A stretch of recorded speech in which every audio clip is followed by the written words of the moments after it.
Assalomu alaykum, hurmatli guruhimiz a'zolari, ayyominglar muborak bo'lsin. Bizga yengil Leonardo firmasidan shunaqangi bagemalarimiz kelgan. Buni endi men ko'proq o'zimga ishlatishga skromniyroq variant degan qizlarimiz uchun taklif qilgan bo'lardim. Sababi bo'ylari pastroq temirlar aralashtirilmagan, такой скромный ishlangan. Bular ham naborida 8 ta chaqi, 2 ta shokolad, 2 ta ho'l mevasi bo'ladi.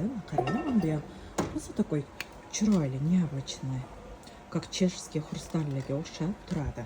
Mana shokoladi, mana ho'l mevasi. Ho'l mevasi nisbatan kattaroq, lekin juda ham глубокий, chuqur qilinmagan, juda chiroyli. Keyin mana bu 3-modeli bor. Qaranglar. Rosa chiroyli bagemalar. Xudo xolisa zarlari o'chmaydi, shishalari qalingina. Narxlari $150 dan. 8 ta chaqi, 2 ta shokolad, 2 ta ho'l mevasi. O'zbekiston bo'ylab dostavka xizmatimiz bor, bilasizlar. Bemalol zakaz qilsanglar bo'ladi.